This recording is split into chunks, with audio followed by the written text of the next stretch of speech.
Hello class 10. Today we are going to discuss about chapter number 1, that is periodic classification of elements and periodicity in properties. Now first of all, let us see what is a periodic table. It is a systematic arrangement of elements into various groups and periods. The different forms of the periodic table has been suggested from time to time. However, the modern periodic table, called the long form of the periodic table, is the most accepted form.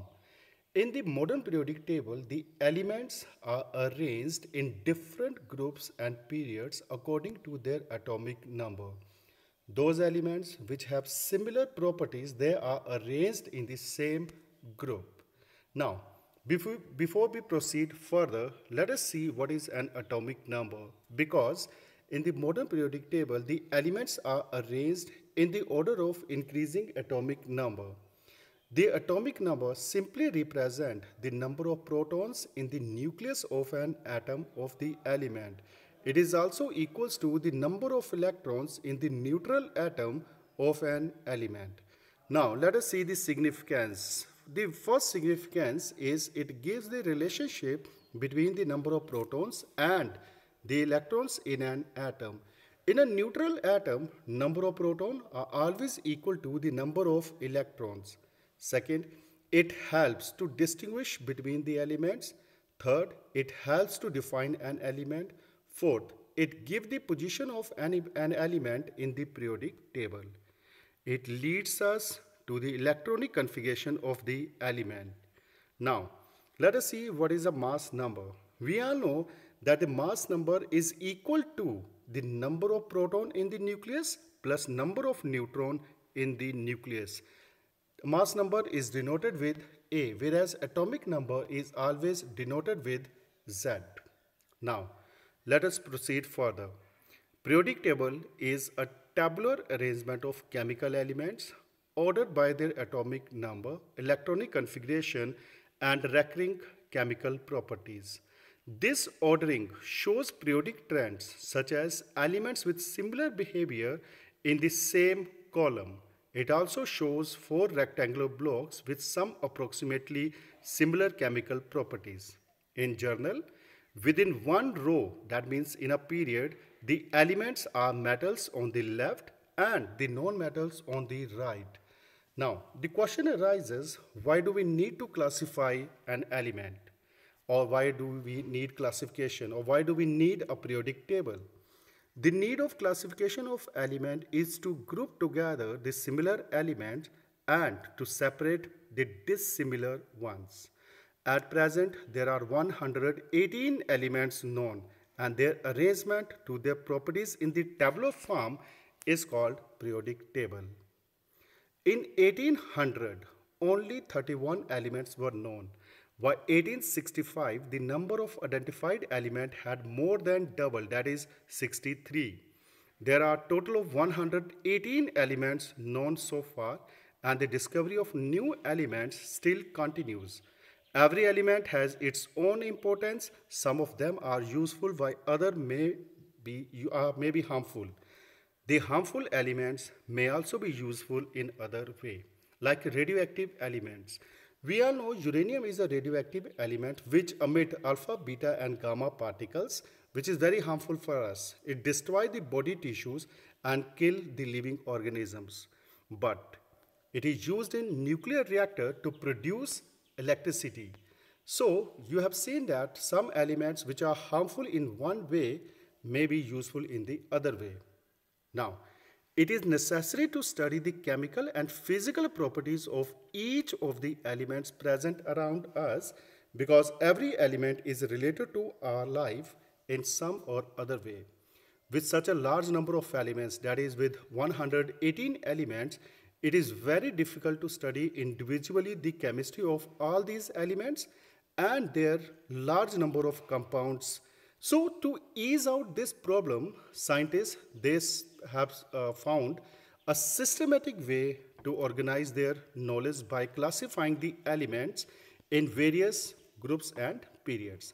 Not only that, it would rationalize known chemical facts about elements, but even predict new ones for the undertaking of further study. Now, let us see the periodic table. Now, let us again see what is a periodic table. A periodic table is the tool which is used to classify the known elements in groups and periods. It helps us to undertake a systematic study of various elements found in nature, without which it would have been impossible for us to study all the elements in the table. With the help of the periodic table, we can study the various elements and their compounds. Periodic table helps us to analyze the periodic trends in various properties such as ionization potential, electron affinity, electronegativity, etc. So, why do we need to classify the elements? What is the meaning of classification of elements? The need of classification of element is to study the various elements and their compounds. Now, classification is the arrangement of elements into different groups on the basis of the similar in their properties, or we say that those elements which have similar behavior, they are placed in same group. The classification of similar elements in groups make the study of elements easier. So let us see the history of classification of elements. The first is Berzelius classification. Berzelius, he classified the elements on the basis of their appearance into two forms, that is metals and non-metals. On the basis of valency, he states that metals, they form basic oxides, whereas non-metal, they always form acidic oxide. So, Berzelius classification, he classify elements into metals and non-metals on the basis of valency, electrochemical behavior, acidic and basic property. But the system was unsatisfactory because many elements such as arsenic and antimony behave like metalloids. So no position was given to the metalloids. So he classified only in the form of metals and non-metals. Then comes Daubeney. Daubeney in 1829 gave his law, which is also known as Daubeney's law of triads. Daubeney was the first scientist to classify the elements in some groups. He tried to classify the elements with similar properties in group of 3 elements in such a way that the atomic mass of the middle element is the average of extreme 2 elements. Here you can see 3 triads has been shown: lithium, sodium, potassium. Lithium atomic mass 6.9, potassium atomic mass 39. If we add lithium and potassium and take the mean, it's around 23. So 23 is the atomic mass of sodium. So he arranged the elements in the form of triads in such a way that the atomic mass of the middle element is the average of atomic mass of the extreme elements. Similarly, calcium, strontium and barium, they make one more triads. Chlorine, bromine and iodine makes the third triads. Now, let us see what happens to this classification. It has been found that this classification was applicable only for few elements. That was the biggest drawback. Then comes Newland. Newland law of octaves. In 1864, an English chemist, John Newland, he found that the properties of every 8th element are similar to that of the first elements when the elements are placed in the increasing order of their atomic masses. This is known as Newland's law of octaves, which simply states that when the elements are arranged in increasing order of atomic masses, the physical and the chemical properties of every 8th elements are repeated. So he arranged the elements in the form of 8-8. Now you can see here sa re ga ma pa da ni. So the 8th element is again Sa.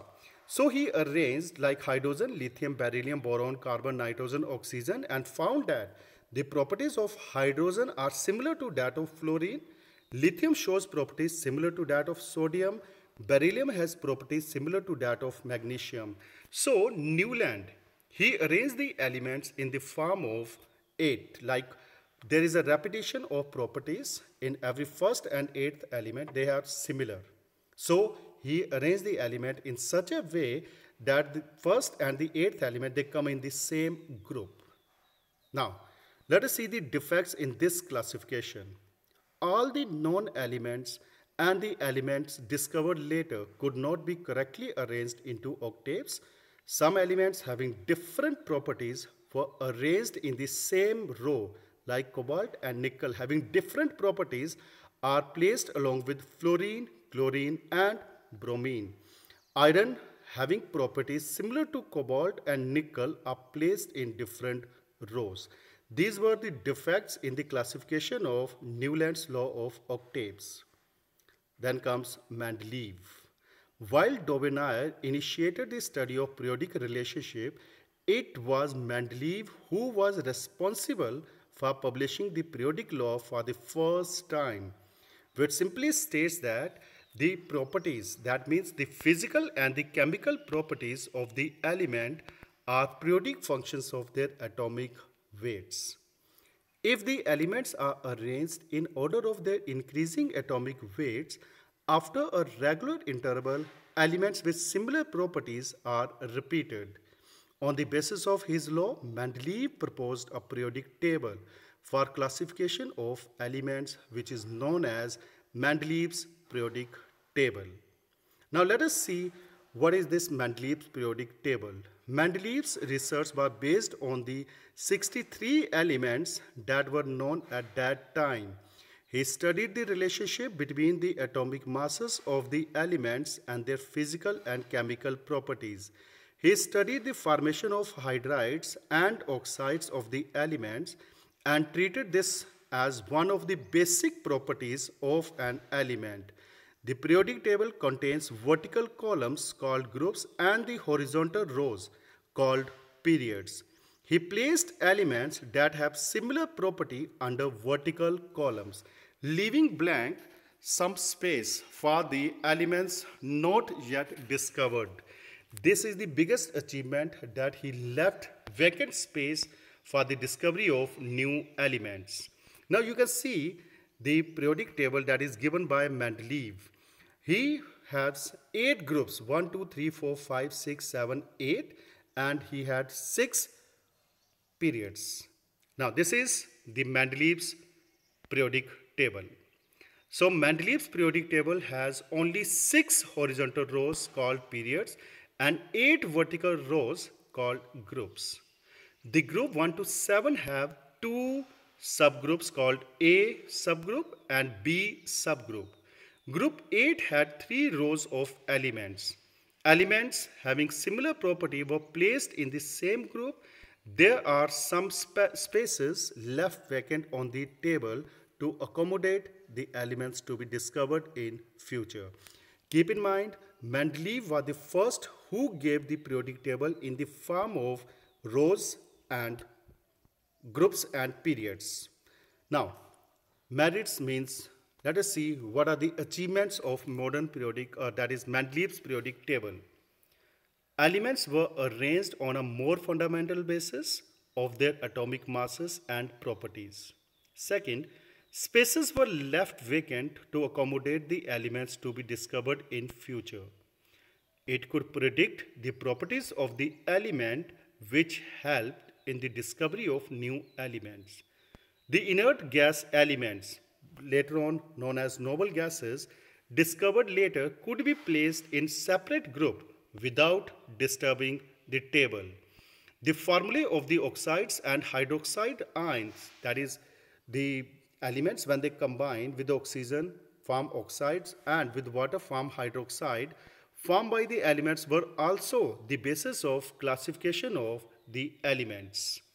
Now, defects. Let us see, after these many achievements, or we say that after it has large number of advantages, what are the disadvantages? Means, what are the defects in modern, or that is Mendeleev's periodic table? First, the position of hydrogen. Since hydrogen resembles with both alkali metal, that is group 1, and halogens of group 7, in properties, so Mendeleev could not decide where to place it. Second, as atomic weight of the isotopes are differ, they should have been placed in different position in Mendeleev's periodic table. But there were no such position for isotopes in Mendeleev's periodic table. Anomalous pair of elements. There were some pair of elements which did not follow the increasing order of atomic weights. For example, argon and cobalt were placed before potassium and nickel respectively in the table but having higher atomic weights. And the last, like elements were placed in different groups. There were few elements which were like, means they are exactly alike, but they were placed in different groups. Platinum and silver, which have similar properties, were placed in group 8 and group 1b respectively. Now, after these many disadvantages, there come a scientist whose name was Henry Moseley. Henry Moseley was the first scientist who found that the physical and chemical properties of the element does not depend upon atomic mass. It depends upon atomic number. Moseley found that the square root of frequency of the rays, that is X-rays, which are obtained from a metal showing high velocity electrons, means when we made high velocity electron to strikes on a metal plate, the square root of the frequency of the rays which produce is directly proportional to nuclear charge of the atom. Nuclear charge of the atom means atomic number. So under root nu equal to A bracket Z minus B, where Z is nuclear charge. Nuclear charge means atomic number. So now Henry Moseley states that the physical and chemical properties of the elements depends upon atomic number, not on atomic mass. The cause of periodicity. It is due to the repetition of similar outer shell electronic configuration at a certain regular interval. In the modern periodic tables, elements are arranged in increasing order of their atomic number in the form of a table, having 7 horizontal rows of elements called periods and 18 vertical rows of elements called groups. So modern periodic law states that the physical and the chemical properties of an element are periodic functions of their atomic number. Now let us see how many periods and how many groups are there in a modern periodic table. First, periods. There are 7 periods of elements which are known as follow. The first period has 2 elements, hydrogen and helium, called very short period. Second period has 8 elements from lithium to neon, called short period. Third period has 8 elements from sodium to argon, called short period. Fourth period has 18 elements from potassium to krypton, called long period. Fifth period has 18 elements from rubidium to xenon, called long period. Sixth period has 32 elements from cesium to radon, called very long period. Seventh period has 28 elements from francium of atomic number 114, called incomplete period. Seventh period has maximum, you can see 28 elements, whereas the sixth period is the longest, which has 32 elements. Seventh period is incomplete. It starts from francium to atomic number 114, called incomplete period. But recently it has been found that the last period, it is completed because 4 new elements has been discovered. So we have 118 elements now. 14 elements each of the 6th and the 7th period are placed separately at the bottom of the table.